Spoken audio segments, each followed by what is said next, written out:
Napasandal si Javier sa isang haligi na walang magawa, samantalang si Michelle naman ay nakaupo lang sa sahig habang hinihimas niya ang buhok ng kapatid sa kanyang kandungan. Nagsisimula ng tumulo ang luha ni Michelle dahil pansin niya pahinana ng pahina ang pintig ng pulso ni Eliseo na tila anumang oras ay mamamatay na ito. Iniwan ni Kael saglit si Michelle habang sinisindihan niya sa apoy ang isa pang kahoy. Napansin niyang unti-unting lumiliit ang apoy sa fire pit, kaya tumayo siya upang kumuha pa ng karagdagang kahoy. Kailangan pa natin ng kahoy. Kukuha ko sa paligid. Dito lang kayo. Wika ni Kael. Sasama ako para tumulong. Presenta ni Javier sa sarili. Kanina pa siya kinukutuban sa nangyayari at nag-aalala siya sa kaligtasan ng mga kabalyero. Sa halip na pumayag ay tumawa lang ng tumawa si Kael na parang baliw sa harap ni Javier. Hindi. Manatili ka sa kinaroroonan mo. Ako na mismo ang kukuha. Wala kang pupuntahan, maliwanag. Utos ni Kael. Kael, makinig ka sa akin. Hindi ligtas para sa iyo ang lumabas. Sambit ni Javier. Sinusubukan mo bang sabihin ang aking mga gagawin? Inutusan mo ba ako? Ha? Galit na tanong ni Kael. Nag-isip ng palusot si Javier. Hindi. Ang sinasabi ko lang... Nag-iisip si Javier pero naputol ito nang magsalita si Kael. Ano? Sabihin mo. Mando ni Kael. Wala. Kalimutan mo na lang. Inis na winasiwas ni Kael ang sulo sa harap ng mukha ni Javier at umalis. Napalingon si Javier kay Michelle nang marinig niyang tahimik na umiiyak ang dalaga. Tumutulo ang mga luha nito sa pisngi ng nakababatang kapatid habang hinihimas niya ang buhok nito. Napansin ni Javier na unti-unti nang namumutla ang kayumang gimbalat ni Eliseo at nagbibitak na rin ang mga labi nito. Maging ang mga kamay niya ay namamantal na at naglalabasan ng mga berdeng malakidlat na ugat nito. Kaya hindi maiwasan ni Michelle na mapaluha sa nakakaawang sitwasyon ng kapatid. Tanging ito na lamang ang natitirang pamilyang naiwan sa kanya, kaya kung mawawala ito ay baka hindi niya nakayanin ang sakit. Kung hindi tayo makakahingi ng tulong sa halong madaling panahon, hindi na siya makakabalik ng buhay. Umiiyak na wika ni Michelle. Napasuntok sa konkretong pader si Javier sa galit. Wala man lang siyang magawa para tumulong sapagkat walang bisa ang kanyang kapangyarihan sa taglay na mahika ni Lamia. Hindi niya kayang gamutin ang spell na ginamit ni Lamia kay Eliseo. Nauubusan na sila ng oras at kapag nagpatuloy pa ito ay baka kamatayan na lang ang kahantungan ni Eliseo. Samantala, naglalakad naman ng tahimik si Kael sa koridor ng kastilyo habang nakahawak ang isang kamay sa kanyang hawakan ng espada. Nababalot na mga baging at lumot ang bawat pader kaya medyo nakakapangilabot ang itsura ng mga kwarto sa paligid. Maya-maya pa ay nakarinig siya ng ingay sa malapit kaya hinugot niya agad ang espada.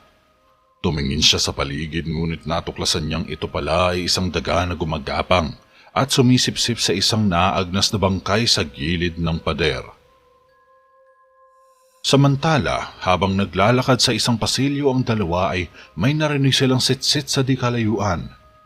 Napatingin sa paligid ang dalawa dahil bumubulong ito na animoy napakalapit lang nito sa kanila. Ilang sandali pa ay isang anino ang biglang dumaan sa kabilang bahagi ng pasilyo. Napansin kaagad ito ni Ramon. Siya yun, sigurado ako. Wika ni Ramon. Lamia! Excited na tumingin si Nicolas sa magkabilang dulo ng pasilyo subalit bigo siyang makita ang dalaga. Sumilip rin si Ramon. Ang bilis niyang mawala. Saad ni Nicolas. Nagpatuloy ito sa paglalakad ngunit nakarinig muli ng sitsit si Ramon na mistulang sa gisit ng hangin. Naintriga siya kaya sinundan niya ito. Dahil dito Nagkahiwalay ang dalawa at excited na hinanap si Lamia. Parehong walang alam kung anong panganib ang naghihintay sa kanila. Hindi ko maintindihan. Bakit ang kabalyero lamang ang nabighani? Bakit hindi rin tayo? Pagtatakang tanong ni Michelle. Dahil babae ka. Maikling sagot ni Javier. Talaga? Nasambit lang ng dalaga. Lahat ng biktima ay mga lalaki. Hindi mo ba yun napapansin? Balik tanong ni Javier. Tama ka, pero bakit hindi ka nahulog sa kanya sa lamangka? Biglang tanong ni Michelle, kaya hindi agad nakasagot si Javier. Nako, maswerte lang ako. Kumbaga, hindi niya lang ako natitipuhan. Kaya ganun. Palusot ni Javier na ginawang biro ang usapan para ilihis ang isip ng dalaga, subalit hindi man lang natawa si Michelle sa mga biro niya. Seryoso ito at nag-aalala pa rin sa kalagayan ng kapatid. Hinimas niya muli ang buhok nito. Dapat may dahilan. Saad ni Michelle. Siguro dahil hindi ako kabalyero. Sagot ni Javier. Napaisip rin si Michelle. Mukhang may punto rin si Javier subalit may biglang sumagi sa isip niya nang maalala ang ilang biktima. Ang tatlong taga-nayon ay hindi rin mga kabalyero. Kaya paano mo ipapaliwanag yun? Wika ni Michelle. Napalunok ng laway si Javier. Sinong nakakalam ng pwedeng mangyari? Basta, huwag ka na mag-isip ng iba dyan. Ang mahalaga ay ligtas tayo. Tugon ni Javier, ngunit umiling lang si Michelle. Iba ang pakiramdam ko. Parang may kakaiba talaga sa'yo, Javier. Yung tingin niya sa'yo na parang kalaban mo siya. Napahinto bigla si Michelle nang makarinig sila ng isang mahabang sigaw. Kahit anong mangyari, huwag kang aalis sa kwartong ito, maliwanag. Makapangyarihang utos ni Javier at nagmamadaling umalis. May gusto sanang sabihin si Michelle habang papalabas si Javier, ngunit natigilan ito. Ayaw niya sanang itong umalis dahil natatakot siyang maiwan ng mag-isa sa loob ng madilim na kwarto, pero nilamon na ng kadiliman si Javier. Habang tumatakbo ay narinig ni Javier ang sitsit ni Lamia, kaya naghanap siya sa paligid. Dahan-dahan siyang naglakad sa koridor habang nakikiramdam sa paligid. Ilang saglit pa ay biglang lumamig ang klima at kasunod na nahagip ni Javier ang isang figura ng lalaki na nakatayo sa gilid ng isang haligi. Pamilyar ito kay Javier, subalit ang ipinagtataka niya ay nakatayo lamang ito doon at hindi gumagalaw. Kyle? Nilapit ni Javier ang kaibigan na nanatiling nakatayo sa haligi na parang tuod. Kyle? Dahan-dahang hinawakan ni Javier ang balikat ni Kyle at bumagsak ito sa kanya. Nagulat siya nang bumungad ang malubay na panga ng kaibigan at namumutlang muka. Hapon na ngunit patuloy pa rin sa paggalugad sa mga naiwang bakas sa kakahuyan ng grupo ni Jericho. Sa kanilang paghahanap ay natuwa si Jericho nang mapansin ang isa sa mga tunika ng tela ni Michelle na nakatali sa isang puno. Aragon! Tinawag agad ni Jericho ang tiyuhin. Kamahalan?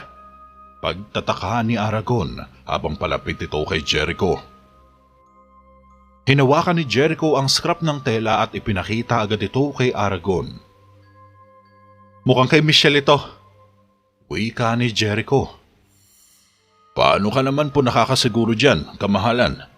Tanong ni Aragon na halatang dismayado at gustong ilihis ang isip ng hari.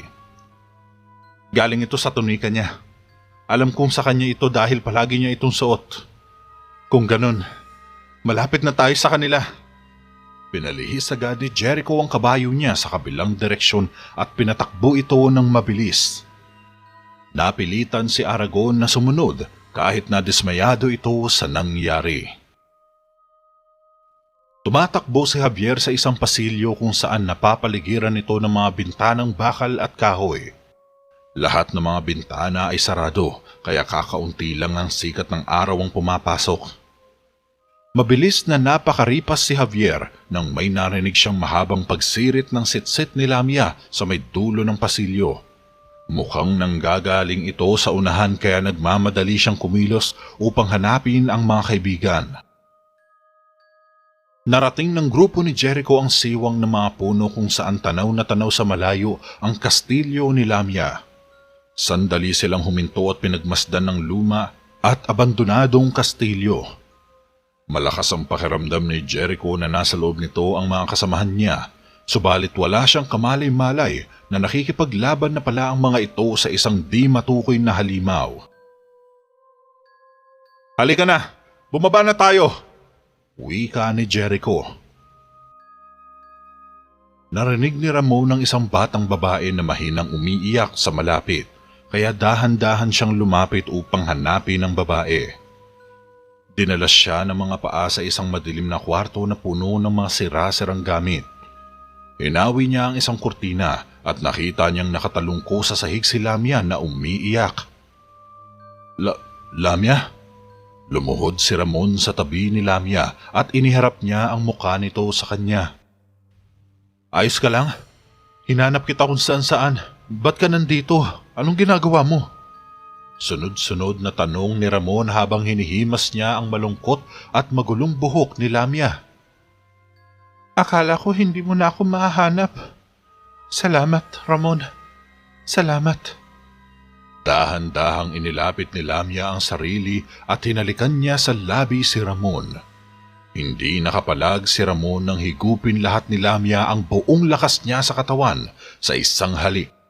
Pagkatapos ay tumayo si Lamia na kumikinang ang mga mata ng kulay berde habang ang puwersa ng buhay ni Ramon ay nauubos at bumagsak itong walang malay. Hindi! Anong ginawa mo sa kanya? Isa ka palang halimaw! Galit na sigaw ni Nicolas. Nalingid sa kaalaman ni Lamia ay nakita pala ng lalaki ang buong pangyayari. Kitang-kita ni Nicolas ang pag-iibang anyo ng mga mata ni Lamia bago iyon tuluyang nawala. Dahil dito, galit na sumugod si Nicolas kay Lamia. Hinugot niya ang espada at tinaga sa ulo ang babae. Subalit pinigilan ni Lamia ang pag-atake gamit lang ng sariling mga kamay. Ikinumpas ni Lamia ang isang kamay at huminto sa pagtaga ang kamay ni Nicolas. Natulala naman si Nicolas at hindi makagalaw. Parang yelong nanigas ang kamay at hindi niya ito maikilos. Nabitawan ni Nicolas ang espada nang mawalan na lang siya ng kontrol. Ah! Malakas na sigaw ni Nicolas nang walang habas siyang inihagis ni Lamia ng ilang metro. Bumalandra si Nicolas kung saan siya nanggaling at nauntog ang ulo sa pader. Nawalan ng malay si Nicolas nang tumumba siyang nakadapa sa sahig. Napangiti si Lamia nang mapabagsak ang kabalyero at dali-dali niya itong nilapitan upang tanggalan rin ng lakas. Subalit biglang dumating si Javier sa silid at naabutan ng eksenang nakayuko si Lamia habang hinahalikan sa labi si Nicolas. Hindi mo ako makukuha ng ganong kadaling biktima. Wika ni Javier. Napatayo si Lamia. Alam kong may mahika ka, pero kahit na wala kang takot sa akin, maaari pa rin kitang patayin anumang oras na naisin ko. Kumpiyansang sagot ni Lamia. Kung gayon, ano pang inihintay mo, babaeng halimaw? Paghahamon pa ni Javier, sumalakay si Lamia at itinapon niya si Javier sa pamamagitan lang ng kislap ng mga mata. Lumipad si Javier ng malayo saka bumalandra ang likod niya sa isang haligi. Napaluhod si Javier sa sahig ng namimilipit sa sakit, subalit gumamit siya agad ng spell upang kontrolin ng espada ni Nicolas at hinihagis iyon ng mabilis sa katawan ni Lamia. Tumarak ang espada sa tiyan ni Lamia at tumilapon ito ng ilang metro. Agad na bumangon sa sahig si Javier upang tingnan ang pulso ni Ramon. Sa kabutihang palad ay pumipintig pa ito, ngunit mahina na. Shhh! Sumitsit si Lamia. Napansin ni Javier na wala na ang babae sa pinagbagsakan nito. Napatayo si Javier upang hanapin si Lamia sa likod ng mga anino sa pader. Hinanap niya ito sa loob ng madilim na bahagi ng kwarto. Ngunit laking gulat ni Javier sa sumunod na nangyari. Bumagsak si Javier nang tinamaan siya ng mga galamay ni Lamia. Nanlaki ang mga mata ni Javier nang magpakita sa kanya si Lamia sa nakakatakot na itsura at anyo nito. Matapos hugutin ni Lamia ang espadang tumarak sa tiyan niya, malayang humulagpos ang halimaw na nasa loob ng katawan niya. Ang resulta, nabura ang mukha niya at naging kapalit nito ay parang literal na nawala ang kanyang facial expression. Walang mga mata, taenga, ilong at bibig.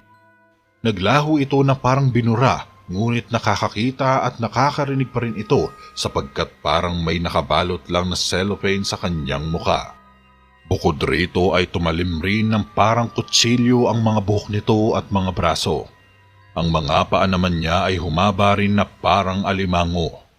Mukha itong dambuhalang ahas pero parang itong alimangong naglalakad paharap habang may tumutubong mga galamay sa kanyang likod at mga balikat. Napatayo si Javier sa takot nang magsimulang maglakad palapit si Lamia sa kanya.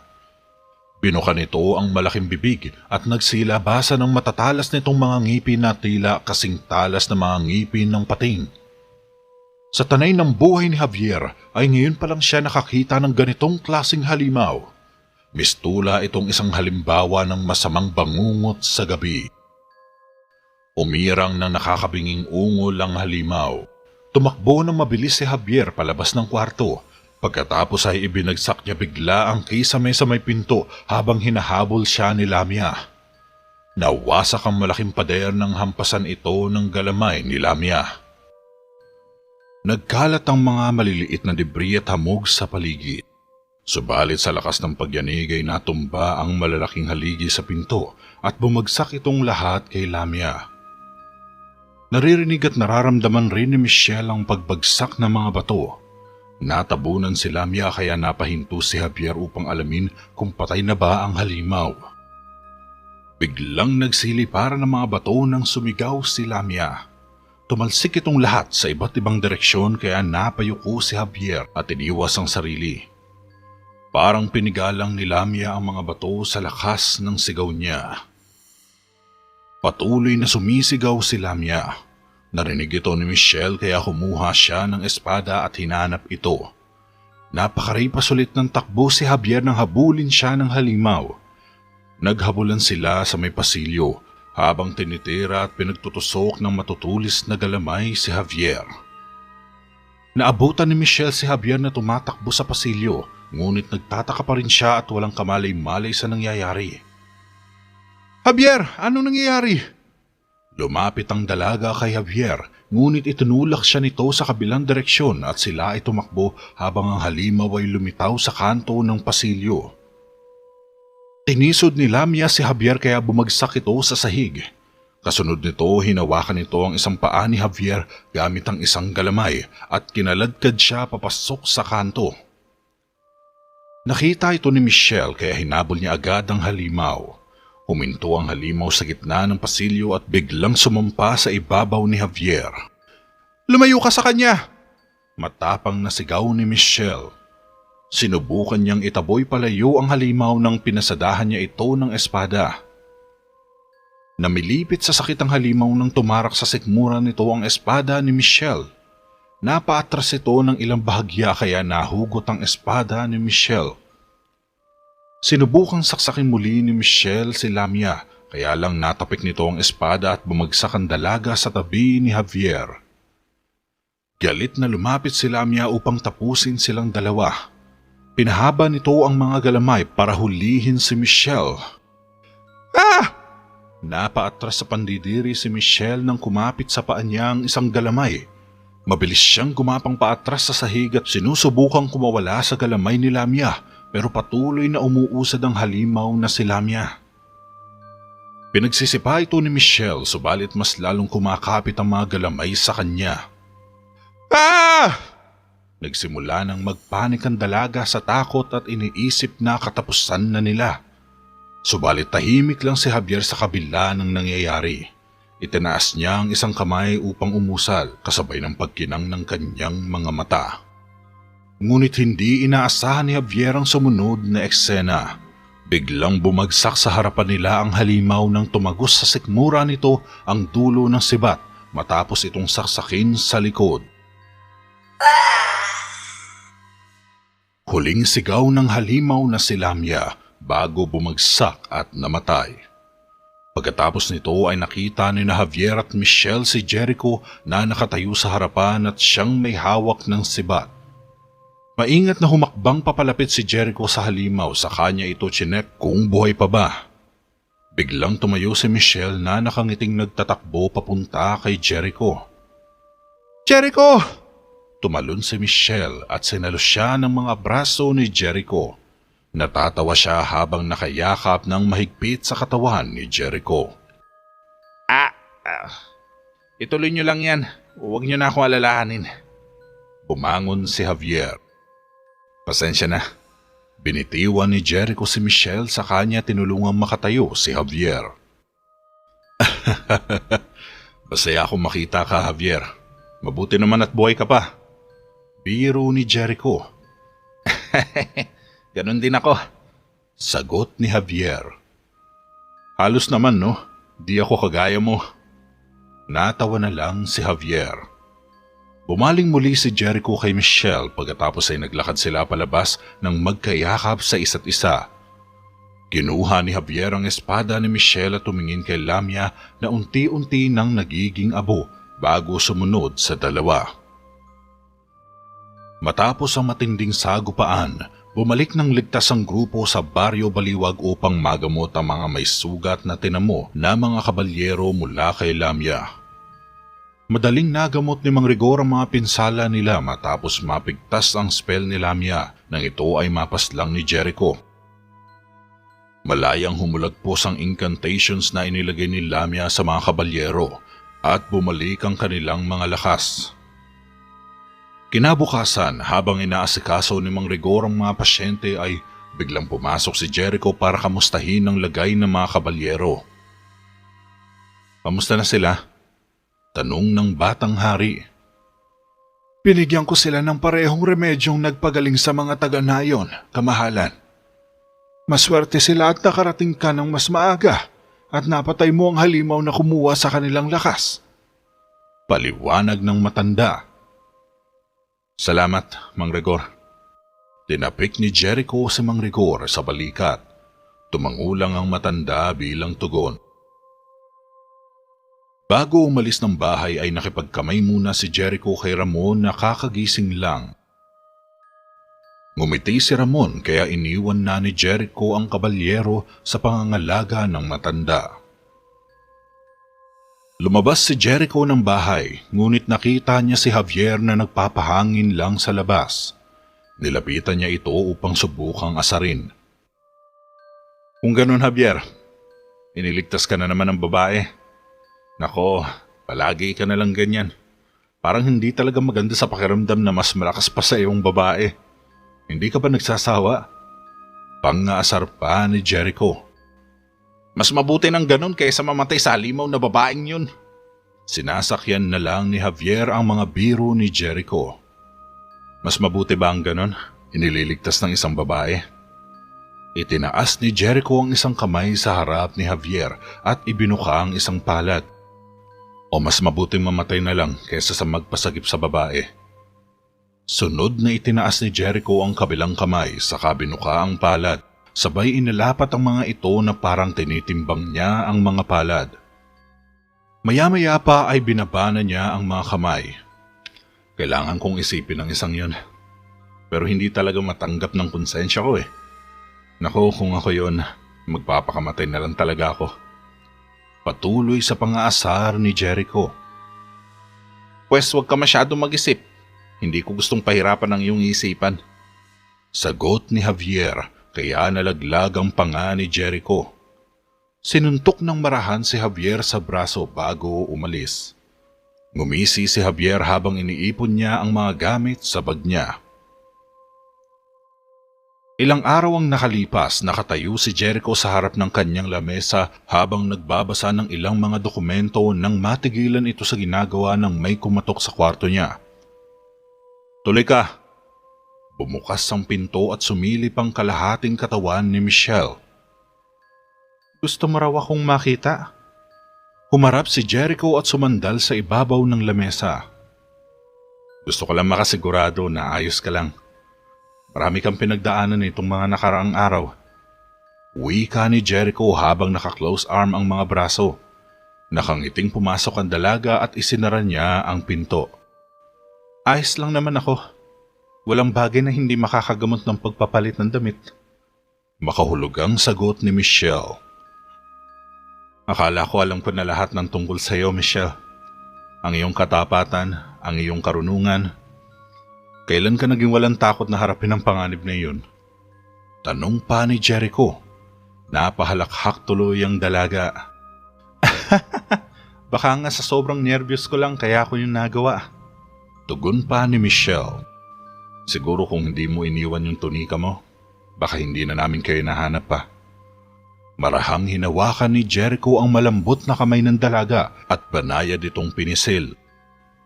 "Natutuwa ko dahil nagpakita ka ng malaking tapang doon." Dagdag pa ni Jericho. "Ano ka ba? Ginawa ko lang naman ang gagawin sana ng iba."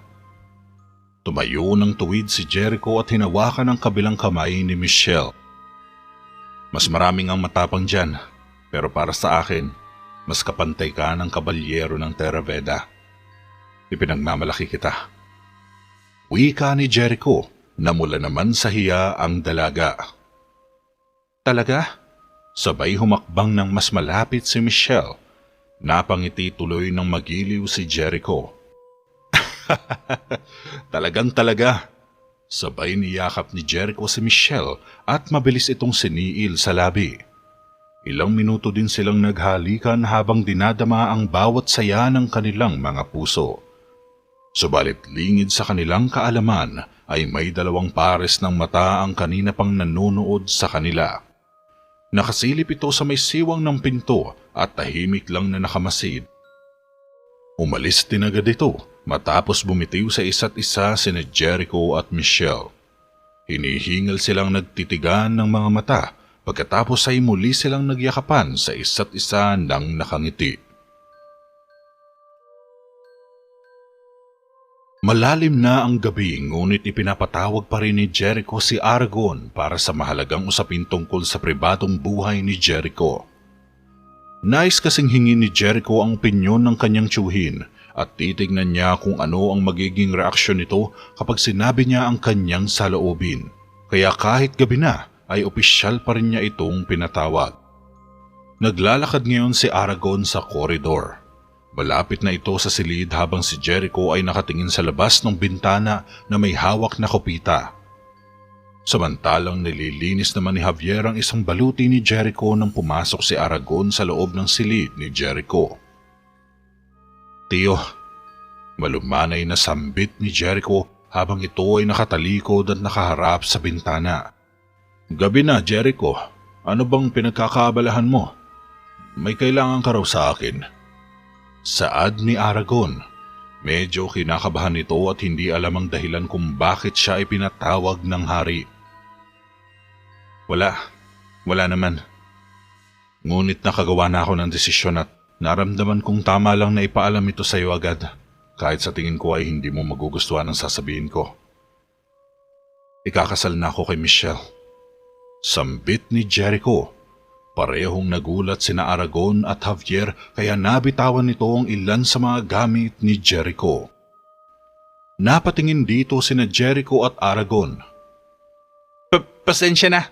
Sabay pinulot ni Javier ang nalaglag na gauntlet sa sahig at pinunasan ito. "Ibig sabihin, kung sasagutin niya ako ng oo, ay papakasalan ko siya." Dagdag pa ni Jericho. Pero kamahalan."